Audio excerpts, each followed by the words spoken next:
When I look back on my style from a few years ago, it honestly makes me cringe. There are so many things that I think, what the hell was I wearing? And in the last few years, I've been on a really intense style journey where I've learned everything I can from different style systems to essentially bring me to a place where I feel my style is really harmonious. I feel that it represents who I am, and I walk out the door every day feeling like a bombshell. It took a lot of work to get here, and I've had a lot of false starts.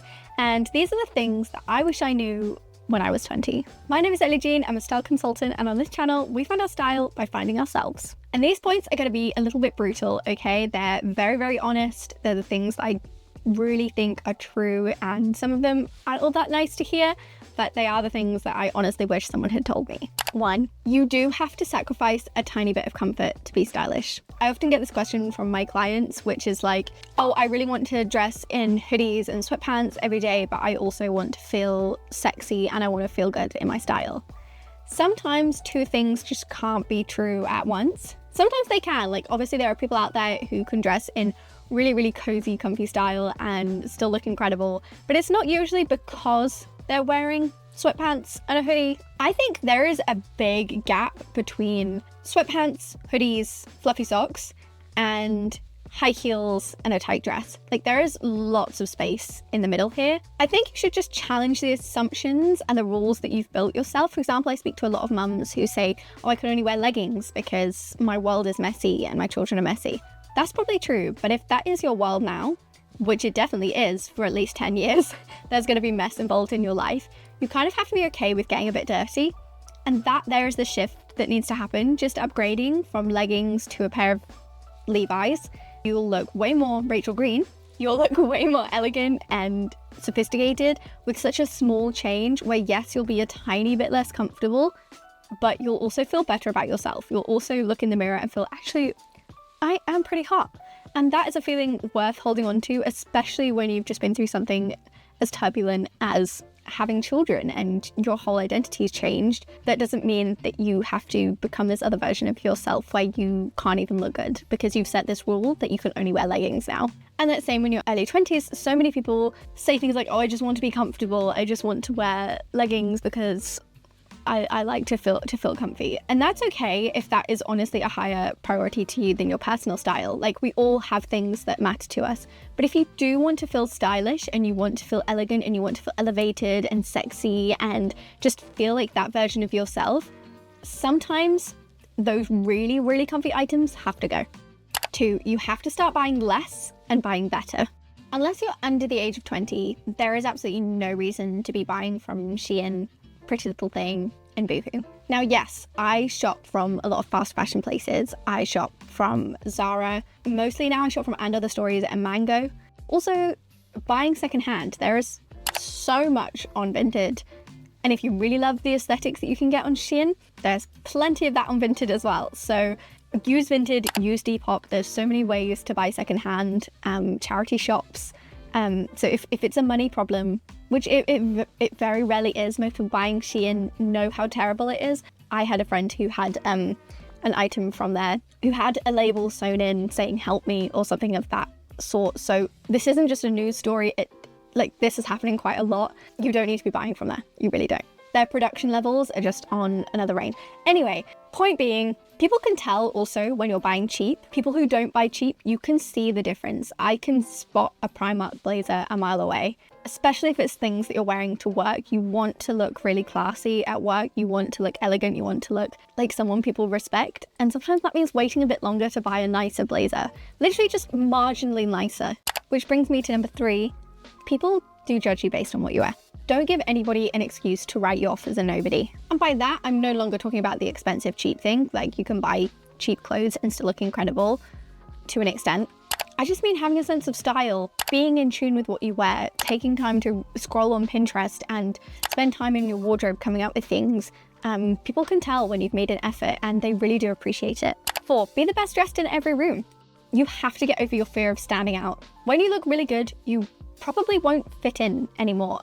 looking around you, most people probably aren't dressing all that great. You don't want to look mediocre, which means you don't want to look like everybody else. You want to be dressed as the best version of you, and sometimes that means stepping out of the mold and not being afraid of what other people are wearing. Literally just stop saying to other people, what are you wearing tonight? What are you gonna wear to the party? What are you gonna wear? Unless it's for like a fun fashion thing where you're like comparing outfits, but if you're saying that out of worry that you're going to look different, you need to just stop saying it and just show up in whatever you would feel like yourself in, and slowly you will get over that fear that you're going to look strange and just embrace looking slightly different. The more you go through the reps, the more natural and comfortable it will feel. And when you do this, it will make some people jealous.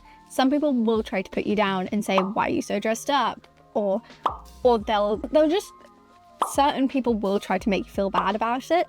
You just have to find the confidence inside to be like, yeah, but I feel good. I feel that this is appropriate for this event.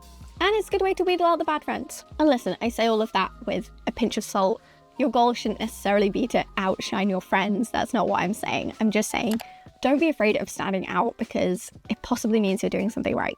5. Your 20s are a really good time to experiment with your style. It's totally normal to not know who you are yet, to still be working that out. I'm still working that out, which is why my style routes have flip-flopped so much since I came up with the concept. Not because my style routes are changing, but because I'm better understanding who I am. For instance, at the moment, I'm playing a lot with the mountain style route because actually I am very conservative. I am very professional focused. I do want to feel competent. I do like feeling the most formal in the room. So these are things that I didn't necessarily know about myself a year ago, and they're things that have come to light in the past year. So it's okay for your style to be evolving as you learn more about who you are. But with that said, having loads of different styles in your wardrobe is probably why your style isn't feeling that good. It's because you're trying to mix a stud belt with a frilly dress, and it's conflicting, and you're not finding any harmony between these different aesthetics. Just try and spread that experimentation out a little bit. So do it over 6 months. Choose 3 style routes that you're going to focus on for the next 6 months. Organize your wardrobe accordingly, buy a couple new bits that you feel are missing, and work with that for 6 months and see how it goes. And then at the end of the 6 months, you can review and go, okay, is this feeling like me, or is there something missing? Rather than every other week buying a new item in a completely different style. 6, stop trying to look cool, trendy, modern, and chic. Pretty much all of those words are defined by some sort of like external validation on your style. It's essentially the trying to keep up with the Joneses of fashion. There is so much more to life and more to style than looking cool or looking expensive, looking like classy. There are so many other aspects to style which are worth exploring than what the latest trend is or what's going to make you look cool and young and keeping up with Gen Z. It really like does not matter. And I know this might seem to conflict with what I said earlier about people will judge you based on your style, but I was talking then in terms of like a work setting, and also judgment doesn't have to be a bad thing. Like judgment can be essentially what your style, what you're wearing says something about you. Does it say that you're girly? Does it say that you're edgy? Does it say that you're tough? Does it say that you're a little bit sporty? So people will judge you based on those things, and so you want your style to be saying the right thing. But you don't want the only thing your style says about you is that you're trendy and that you know how to dress classy. You want it to say something about the you underneath, not that just you're aware of what everyone else is wearing and that you're worrying about fitting in. You want it to do more for you than that. 7, stop being afraid of your body. This is your body. You have to come to terms with it. Now, that doesn't mean you have to stay at a weight you're not comfortable with or that isn't healthy for you, but you have to come to terms with it right here, right now. You can't wait for a future day where your body is something different, because it probably won't be. Even if you gain weight or lose weight, depending on your goals, your body is still going to be your body, and a lot of the fundamentals won't change. I realized this was a big part of Kibi Body Types, which is a system I talk about a lot, where I realized, it doesn't matter how much weight I lose. I'm never going to look like Kendall Jenner because she's like 5'10" and I'm 5'2", and the way our bone structure is completely different. So I'm never going to have that kind of washboard ab look because I have different kind of hips and a different kind of stomach than Kendall Jenner does. That kind of realization is mind-blowing, and also some people's bodies will never get to that kind of weight level, and everyone is just built completely differently. So you have to stop being afraid of it, look in the mirror, try to define it, without using negatives. I feel like this is a really good exercise. What do you see without using words like fat, without using words like I often do this exercise with my mum, and she will just point out the bad things she sees, and you have to stop doing that. You have to force yourself to just describe the shapes you see. When you're looking at your chest, is it rounded or is it more kind of straight at the edges? Do you have kind of wider thighs or more narrow thighs? Neither of those is good or bad. It really depends on your perspective, and everyone usually hates the thing that they have. It's just a way that you're defining it. And then you can find things that work for it. Not hide it, not change it, not balance you out. Just bring out your beautiful features and feel harmonious and relaxed with you. If you want to learn more about how to do that, you should check out this playlist on the body matrix. 8, if you're feeling unattractive, it's probably something to do with your hair. I know that sounds crazy. Hair is everything. Hair genuinely is everything. And a change in a haircut, hair color, hairstyle can bring out your features. So start with your hair because it's something you're wearing every single day. Which leads me to, and this is quite niche and specific, this is just something that I wish I'd heard. If you can't afford regular touch-ups from a salon, by which I mean a very good hair salon, don't go blonde. If you can, in your 20s, embrace your natural hair color, unless you really, really hate it, because this is the best your natural hair is ever gonna look. And it has that shininess. I've recently gone back to my natural hair color. I've been growing out my hair color. My hair color comes to about here now. It's about chin length. So most of this is natural and just the last bit is a bit darker. And my hair's so much shinier. It's got that shine back. Being blonde takes away your shine, and also it loses its color. It goes brassy even when you use purple shampoo all the time, and maintaining blonde is just so expensive. It's so expensive when you're going to a good hair salon as well. It's just not worth it. It's not worth it in your 20s. You have other things you need to buy. You need to save for rent or a mortgage. Like you're trying to set your life up. There are just more important things than being blonde right now. 10, spend time putting outfits together. Do not leave it just before you go out to try on an outfit. That will lead to lots of tears and panic. It's not worth it. Spend time, whether it's like on a Sunday or in the evenings, trying on different outfits in front of a mirror. And if you put something on and it doesn't feel right, don't just disregard it. Try and work out what doesn't feel right, change up different aspects of the outfit until it does feel right.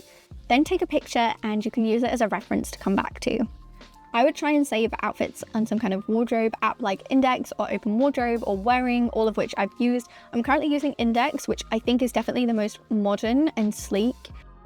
But yeah, try and record your outfits, spend time working out what you like and what works on you, especially in terms of outfit templates, how your different clothes come together, because it's all well and good buying a nice top, but unless you know how to put that together, it's useless to you. Oh my God, I still have so many left. 11, don't be stubborn. If you try something and it doesn't work, sell it and move on. 12 doesn't apply to me because my mum is super stylish. But if your mum bought you something and you're holding on to it out of politeness, get rid of it. She really won't care that much. And sometimes it's useful to learn what your child likes. What you liked 10 years ago might not be what you like now. And it's okay. It's okay. It's completely fine. She'll understand. And if she doesn't, just sell it, say you can't find it. It's absolutely fine. 13, look for style inspiration beyond your Instagram feed. The influencers you follow are trying to sell you things. And this is no shade to influencers, obviously I am one, but so many influencers are kind of trying to make you feel inadequate, not necessarily consciously or purposefully, but that is part of their role, to make you buy more stuff, that you feel like what you have isn't enough, and that what you are isn't enough, and by buying this thing you will be enough. So try and look for style inspiration somewhere else sometimes, like watching movies. Movies are incredible style inspiration. They have costume designers who are thinking very carefully about how to create an outfit. Is why I talk about TV and film. So 17, this is a really simple one. Get your hair cut every 6 to 8 weeks. You will not look ratty anymore. Oh, and this isn't one on the list, but it's one I've just thought of. If you're being loyal to a hairdresser because you've had them your whole teenage years, you've had them forever, it's okay to change. You're in a different situation now. If they're not really serving you anymore, it's okay to change your hairdresser. They will get new clients. They will be fine. They will understand. It's all gonna be okay. 18, if you've never got your eyebrows done, go and get your eyebrows done. I waxed mine a lot in my early teens when I was like 12, 13. And so they simply do not grow anymore, except for like the wild long one that appears out of nowhere occasionally. How do hairs do that? Like, there'll be nothing there, and then one day there's one that's been growing for 3 months, but you haven't seen it until that point. How does that happen? But yeah, learn which shape suits your face. Your eyebrows will make a huge, huge difference to you. 19, shop in person. Shopping in person, you're way more likely to get something that works for you because You have to try it on. You can actually see the color, you can feel the fabric, you can feel what it looks like, you can see the shape on the hanger. Often things are pinned on models online, for instance, so you can't even see the real shape of the item. So try and shop in person wherever you can, because first of all, you're supporting the high street, which is great, and also you just end up with things that you love a lot longer. And lastly, this is the youngest and the hottest you'll ever be. Now, I always say that and I take that with a pinch of salt, because obviously you can change how you feel about yourself at any time, and you can go through like glow ups later in life, obviously. But chances are this is the hottest you'll ever be for most of us. So don't spend every day worrying about how you look, criticizing yourself, putting yourself down. I have so many girlfriends who we go out and I go, oh, you look lovely today. And they'll say something like, oh no, I don't. I feel terrible. I feel like this. I feel that. I hate this. I hate that. And you just have to stop doing that. You can absolutely improve your appearance. I'm not saying you have to do nothing about the things you really hate about your appearance, but you have to do so from a place of loving yourself now. You have to love who you are now, and you can't make those decisions based on fear for hating yourself and thinking everything's going to be perfect if you change stuff about yourself. I look at different bodies all day, every day as part of my job, and I see so many beautiful women who really hate themselves, and you have to just stop. You have to stop, because you're only going to live in this body, potentially. This could be your one life, and do you really want to spend it hating yourself? Just love yourself. Just learn to stop saying the negative things and saying, yeah, thank you for saying that. That's really nice. I appreciate that. That's okay. That's absolutely fine. And looking in the mirror and not going, oh, I hate this, I hate that, I hate that. Just stop yourself. You can stop that thought in your head and go, actually, I'm not too keen on that pair of shoes I'm wearing. Let me go change them. But for the things you can't change, stop worrying about it. Stop worrying about it. I have scoliosis, and for loads of people, I think that would make them really anxious. And it doesn't for me particularly, even though my body's completely lopsided and it does cause me pain, and like that those are things that bug me. I also feel like my face is completely asymmetric. I feel like I've got one eye bigger than the other. I feel like my nose is pointing slightly the wrong way, and I have these little niggles that I look and I'm like, ugh. But then I think, actually, get over it. Like, get over it. You're absolutely fine. This is your lot. This is your lot.